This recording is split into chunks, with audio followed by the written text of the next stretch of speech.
Hello student, good morning to all of you. अभी हम लोग डिफिनिट इंटीग्रेशन का डिस्कशन कर रहे हैं और डिफिनिट इंटीग्रेशन में प्रॉपर्टी बेस्ड डिफिनिट इंटीग्रेशन का डिस्कस कर रहे हैं। उसके रिगार्डिंग हमने एक क्वेश्चन को सिलेक्ट किया है और इस क्वेश्चन को हम डिस्कस करेंगे। ये बहुत ही इंपॉर्टेंट क्वेश्चन है। इसे ही हमने क्वेश्चन को ही कैपिटल आई हमने एज्यूम कर लिया और ये हो गया आपका इक्वेशन फर्स्ट। क्या हो गया? ये इक्वेशन फर्स्ट हो गया।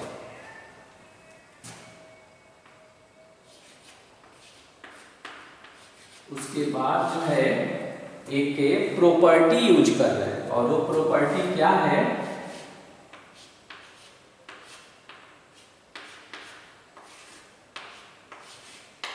ये है प्रॉपर्टी। इस प्रॉपर्टी का मीनिंग है कि वेरिएबल में be replaced by lower limit plus upper limit minus variable. तो यहाँ है वेरिएबल है x, लोअर लिमिट है 0, अपर लिमिट है पाई और माइनस में वेरिएबल है तो माइनस में x होगा। इसका मतलब ये हुआ कि x को हम रिप्लेस कर सकते हैं पाई माइनस x से, यानी जहां जहां x है वहां वहां पाई माइनस x रखेंगे तो इंटीग्रल पर कोई प्रभाव नहीं पड़ेगा। तो इससे क्या होगा कि ये इंटीग्रल है कैपिटल I, तो कैपिटल I ही रहा और फिर ये हो गया 0 से पाई और जहां x है ना उसके जगह पर हम लिखेंगे पाई माइनस एक्स और ये हो गया a cos square pi minus x plus में b स्क्वायर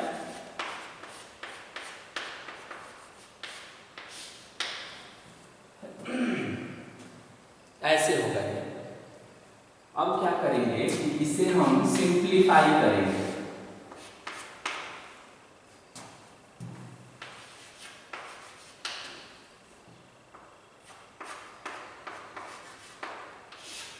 ए स्क्वायर हुआ cos 180 माइनस थीटा, तो cos 180 माइनस थीटा जो है माइनस cos थीटा होता है। तो उस तरह से हम कहें तो ये बनेगा माइनस में cos x का होल स्क्वायर प्लस में हो गया b स्क्वायर और साइन 180 माइनस थीटा, तो साइन थीटा होता है तो ये बनेगा आपका साइन स्क्वायर x और यहां हो गया dx। अब ये हो गया आपका 0 से पाई और फिर हो गया ये पाई माइनस x हो गया, ये माइनस cos x का होल स्क्वायर है तो पुनः वो पॉजिटिव बनेगा।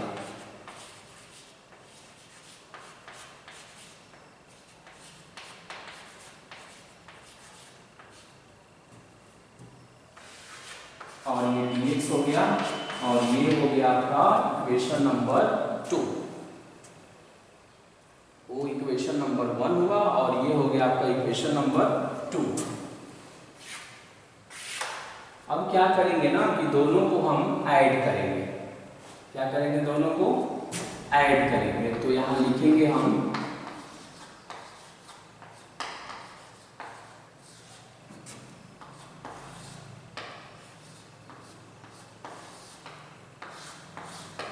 एडिंग फर्स्ट एंड सेकंड, यानी फर्स्ट और सेकंड को हम क्या करेंगे? ऐड करेंगे।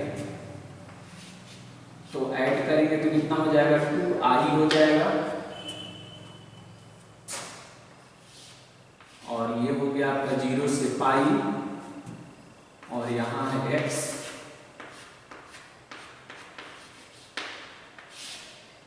और प्लस में है पाई माइनस एक्स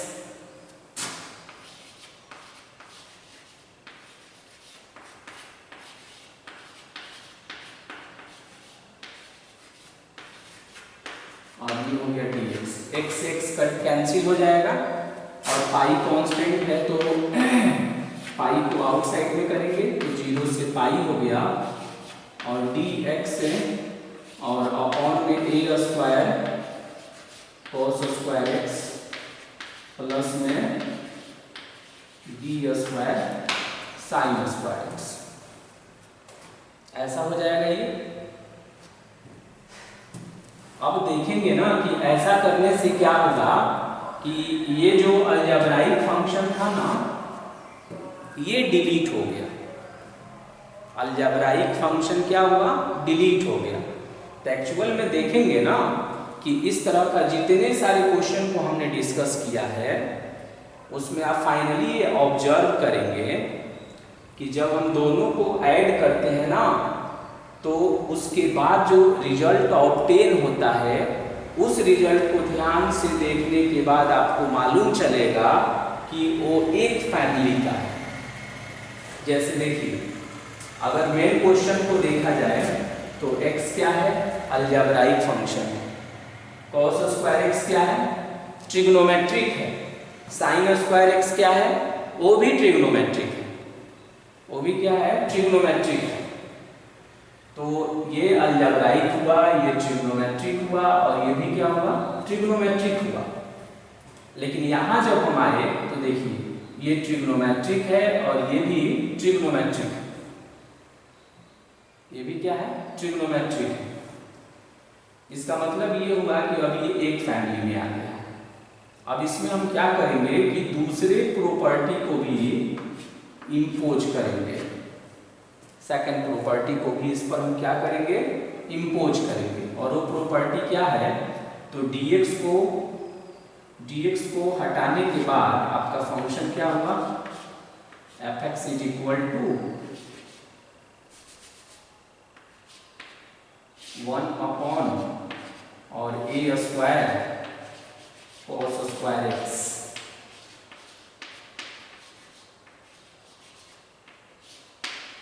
प्लस में b स्क्वायर और sin स्क्वायर x है।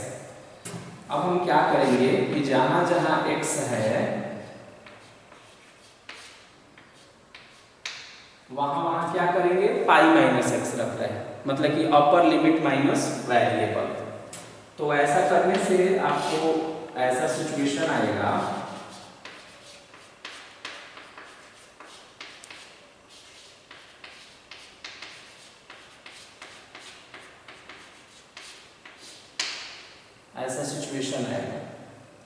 और ऐसा करने के बाद से जो है इसमें कोई चेंजिंग नहीं होगी। तो ये होगा a स्क्वायर और cos स्क्वायर x प्लस में b square sin square x, ऐसा है। इसका मतलब ये हुआ कि f पाई माइनस x जो है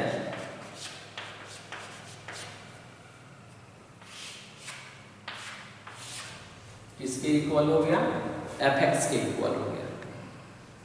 और हमको मालूम है कि अगर ऐसा हो जाए तो दो चेंजिंग हम उस इंटीग्रल में कर सकते हैं और वो दो चेंजिंग क्या होगा उसे हम देखेंगे। तो LHS में 2 और I है और यहाँ है पाई, तो यहाँ हमने लिख दिया 2 और यहाँ हो गया आपका 0 और टॉप में है पाई, तो ये बनेगा आपका पाई बाई 2, मतलब कि अपर लिमिट को हाफ कर दीजिए।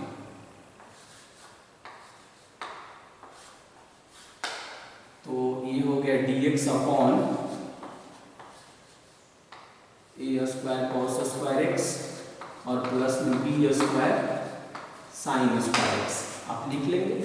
तो कहाँ परिवर्तन हुआ इसमें, तो यहाँ 2 से मल्टीप्लाई हुआ और इसमें अपर लिमिट को हमने हाफ कर दिया।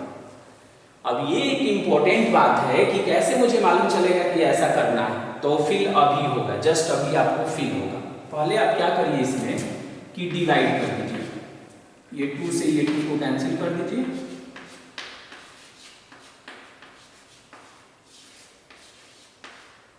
Divided by cos square x.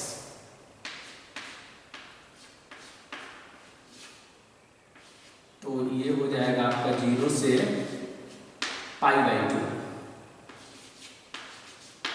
और dx, और cos स्क्वायर एक्स से डिवाइड करेंगे तो a स्क्वायर प्लस यहाँ हो गया b स्क्वायर और sin square x upon cos square x, तो कितना होगा tan स्क्वायर एक्स हो गया। और यहाँ cos स्क्वायर एक्स से इसमें भी डिवाइड करेंगे तो ये बनेगा आपका sec स्क्वायर एक्स dx हो जाएगा। अब हम क्या कर रहे हैं नेक्स्ट में कि लेफ्ट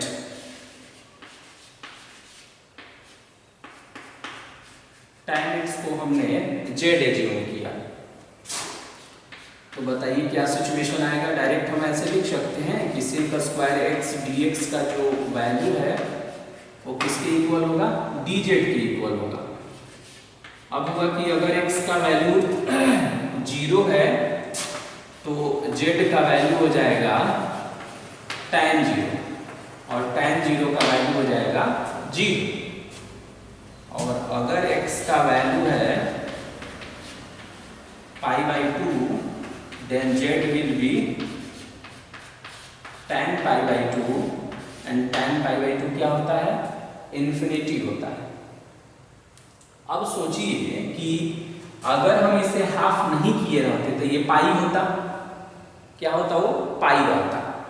तो देखिए जब x इज इक्वल टू 0 तो z इज इक्वल टू 0, और जब x का वैल्यू पाई पुट करते तो z का वैल्यू होता है tan पाई, और tan पाई भी 0 होता है। tan पाई भी क्या होता है 0 हो जाता है, और ये काफी सस्पेंस क्रिएट करता है क्योंकि जितना लोअर लिमिट है उतना ही इसका अपर लिमिट भी हो जाता है। और ऐसी सिचुएशन नहीं होता है, लोअर लिमिट और अपर लिमिट जो है जनरली हमेशा डिस्टिंक्ट रहता है, तो 0 to 0 हो जाता, तो ये इंटीग्रल इवैल्यूएट नहीं हो पाता। इसीलिए हमने इस पे दूसरी प्रॉपर्टी को इम्पोज किया। ये प्रॉपर्टी क्या कहता है कि उस dx को हटाने के बाद जो बचे उसे fx मान लीजिए, और फिर f upper limit minus variable करें, और ऐसा करने के बाद अगर फंक्शन में कोई चेंजिंग नहीं हो तो इंटीग्रल में 2 से मल्टीप्लाई कर सकते हैं और अपर लिमिट को हाफ कर सकते हैं। ऐसा करके ये क्या हो जाएगा, ऐसा करने के बाद ये हो जाएगा आपका, यहाँ हो जाएगा पाई, और ये हो गया आपका 0, और ये हो गया आपका इन्फिनिटी, और dx का वैल्यू जो है sec स्क्वायर एक्स dx की जगह पर हम क्या लिख देंगे, यहाँ हमने निकाला है, ये हमारा लिमिट ट्रांसफॉर्मेशन था, तो ये हो गया dz और अपॉन a स्क्वायर प्लस में b square z square.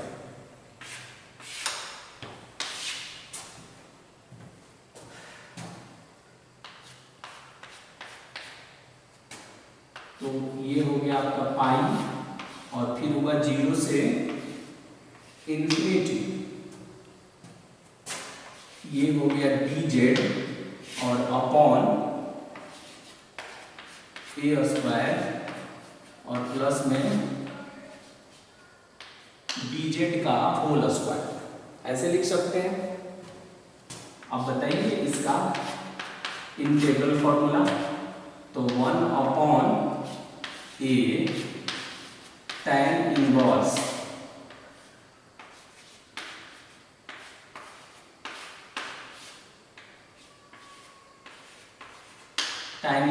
x by a, तो पाई हो गया, a भी कांस्टेंट है, बाहर कर दीजिए, जहां जहां z है वहां वहां इन्फिनिटी रख दीजिए, तो tan inverse infinity minus tan inverse 0, तो pi upon a tan inverse infinity का वैल्यू। और एक और काम करना होगा, x यहाँ z का कोफिशिएंट कितना है b, तो इसे आपको b से डिवाइड भी करना होगा, तो ये पाई एक ही हो जाएगा और ये हो जाएगा आपका पाई/2 और माइनस में 0, तो फाइनली आएगा ये पाई स्क्वायर और अपॉन में 2ab, यही आपका आंसर होगा। और इस तरह हमने इस इंटीग्रल को इवेलुएट कर लिया। अब इसमें जो सबसे रिमार्केबल बात है वो है फर्स्ट वाले प्रॉपर्टी का यूज होना, जो कहता है कि वेरिएबल रिप्लेस हो सकता है lower limit plus upper limit minus variable से। दूसरा प्रॉपर्टी कह रहा है कि अगर फंक्शन में अपर लिमिट माइनस वेरिएबल रखने से कोई चेंजिंग नहीं होता है, मतलब कि फंक्शन जस का तस बना रहता है, तो उस कंडीशन में हम 2 से मल्टीप्लाई कर सकते हैं और अपर लिमिट को हाफ कर सकते हैं। तो देखिए ये फंक्शन था और उसमें अपर लिमिट माइनस वेरिएबल मैंने अप्रोच किया तो भी फंक्शन में कोई चेंजिंग नहीं हो रहा है, ये बता रहा है कि वो प्रॉपर्टी यूज होगा। और फिर जब हम यहाँ आ जाते हैं तो ऐसा रिजल्ट हमने इंडेफिनिट इंटीग्रल में भी पढ़ा था और उसमें हम cos स्क्वायर x से हमने डिवाइड कर दिया, फिर हमने लिमिट कन्वर्ट किया। जब हमने लिमिट कन्वर्ट किया तब तो मैंने आपको बताया कि जब हम लिमिट को कन्वर्ट करते हैं, क्या करते हैं, लिमिट को कन्वर्ट करते हैं, तो जब हम लिमिट को कन्वर्ट करते हैं तो उस कंडीशन में जब x 0 रखे तो z 0 होगा, फिर ऐसा हो जाएगा कि जब x पाई होगा तो z tan पाई हो जाता। अगर हम नहीं ये प्रॉपर्टी का यूज करते तब ऐसा होता। तो आप सोचिए कि tan 0 0 और tan पाई भी 0, लोअर लिमिट और अपर लिमिट इक्वल हो जाता, इसीलिए हमने इस पे प्रॉपर्टी यूज किया। हमेशा आप ध्यान में रखेंगे कि जितने सारे बेस्ट क्वेश्चंस होते हैं डेफिनिट इंटीग्रल का, उसमें ये प्रॉपर्टी और ये प्रॉपर्टी, दोनों प्रॉपर्टी निश्चित रूप से यूज होते हैं, निश्चित रूप से यूज होते हैं। ऐसे बहुत कम क्वेश्चन आएंगे जो प्राइम क्वेश्चन होंगे जिसमें सिर्फ एक प्रॉपर्टी यूज करके हम बना लेंगे। वैसे क्वेश्चन सिंपल होते हैं और जिसमें दोनों का मिक्सअप रहता है वो क्वेश्चन जो है वो क्वेश्चन बेस्ट क्वेश्चन होता है डेफिनिट इंटीग्रेशन का। ओके, तो फाइनली हमने क्या ऑब्टेन किया इसका, pi square upon 2ab। Okay.